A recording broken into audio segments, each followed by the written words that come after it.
Em nome do Pai, do Filho e do Espírito Santo. Amém. Querida irmã, querido irmão, a paz do Cristo ressuscitado habita em vossos corações. Salve Maria Santíssima, Virgem Imaculada. Hoje é dia 7 de maio de 2021. Estamos na sexta-feira da quinta semana do tempo da Páscoa. Primeira leitura, Atos dos Apóstolos, capítulo 15. Versículos 22 ao 31. Decidimos, o Espírito Santo e nós, não vos impor nenhum fardo, além das coisas indispensáveis. Vou louvar-vos, Senhor, entre os povos. Repetindo o Salmo 56. Vou louvar-vos, Senhor, entre os povos. Atentos à escuta do Santo Evangelho. João capítulo 15, versículos de 12 a 17.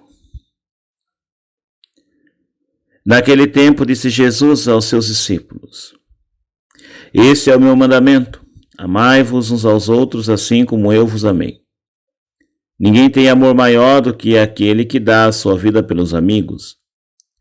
Vós sois meus amigos, se fizerdes o que eu vos mando.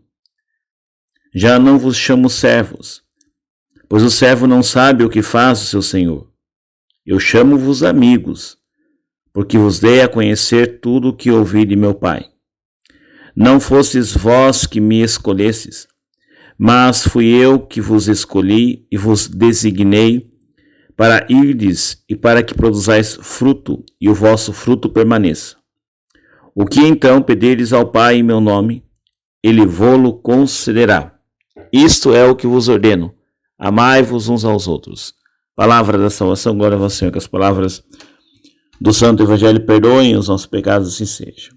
Espírito Santo, doador dos 7 dons, ilumine a nossa mente e o nosso coração para bem compreendermos a palavra que nos foi anunciada. Amém. Vós sois meus amigos, se fizerdes o que eu vos mando. Eu vos chamo amigos, porque vos dei a conhecer tudo o que ouvi de meu Pai. Tudo que Jesus ouviu do seu Pai celestial, Jesus transmite a nós, revela a nós. Se a gente quiser, de fato, viver aquilo que Cristo pede para nós, precisamos viver a experiência do amor, mas é bom que se diga, não do amor necessariamente, esse amor que a gente reduziu muito o seu valor ao fazer mau uso da palavra amor, mas o amor segundo os critérios do próprio Jesus. Pois ele diz: amai-vos uns aos outros, assim como eu vos amei. Há um padrão, há um modelo, há um parâmetro para que a gente possa se espelhar, copiar, imitar e realizar em nossa vida. É Cristo. Então, assim, é interessante que você, eu e todos nós que temos uma vida de comunidade, entendamos de uma vez por todas a necessidade de imitarmos a Cristo, independente do que os outros fazem ou deixam de fazer. Costumo dizer que quando a gente fala sobre a espiritualidade cristã, com quem você mede, né? A medida que você faz para comparar se você está bem ou não, se eu estou bem ou não na caminhada de fé, no progresso de fé. Se a gente se compara com pessoas tão limitadas como nós, tão pecadoras quanto nós, então o sarrafo está bem baixo. A exigência é bem pouca.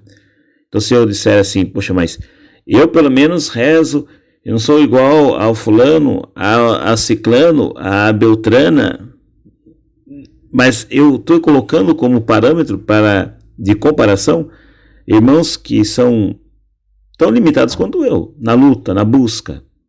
de santidade. O sarrafo tem que ficar lá em cima. A comparação tem que ser com os santos que, da sua parte, procurar imitar a Cristo. Porque às vezes a gente pode também objetar, né? Tudo bem, padre, mas Jesus é Deus. Não tem como eu imitá-lo na totalidade. Mas é Ele que nos diz sobre esse amor ser um amor como Ele amou. E o fato de Jesus ter amado ao ponto de dar a vida, nós não temos um outro tipo de amor cristão que não compreenda também a doação de si, a entrega de si mesmo, a doação da vida pelos irmãos. Tudo em Jesus nos fala de podermos estar dispostos a nos desprendermos de nossos gostos, vontades, desejos, sonhos, planos, projetos, para abraçarmos os projetos de Cristo. É assim que a gente compreende melhor, ou mais do que isso, é assim que a gente corresponde melhor ao que Cristo quer de nós, na nossa vida de cristãos. E ele diz, se fizerdes o que eu vos mando, ou seja, cumprir os mandamentos, que a gente já falou aqui sobre os mandamentos, se nós cumprirmos o seu mandamento, ele não nos chamará mais de servos, mas de amigos. A imitação de Cristo gerará em nós uma intimidade tal qual com o Mestre, que nos tornará amigos dele, mais do que servos. E amigo é aquele que conhece o outro amigo, e Jesus nos dá a conhecer o seu projeto. Ele diz algo mais aqui também, não fosses vós que me escolhestes, mas eu vos escolhi e vos designei para irdes e dar frutos, e o vosso fruto permaneça.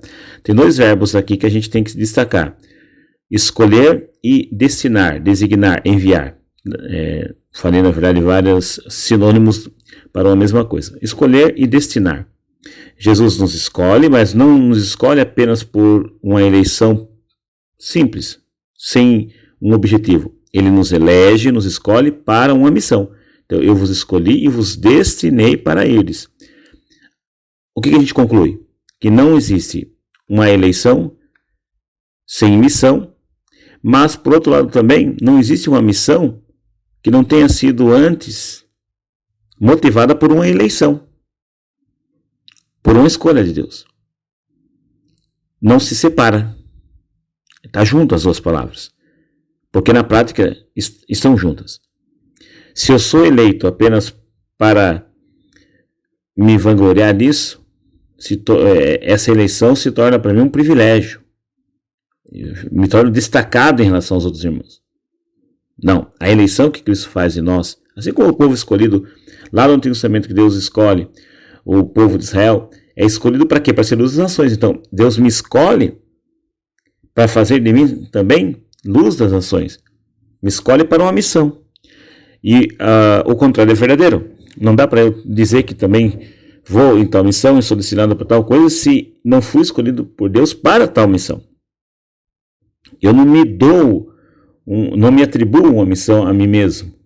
Por exemplo, eu quero ser padre e vou me tornar padre porque eu quero ser padre e serei padre. Vou comprar as roupas, vestes que o padre utiliza e serei padre. Não é assim.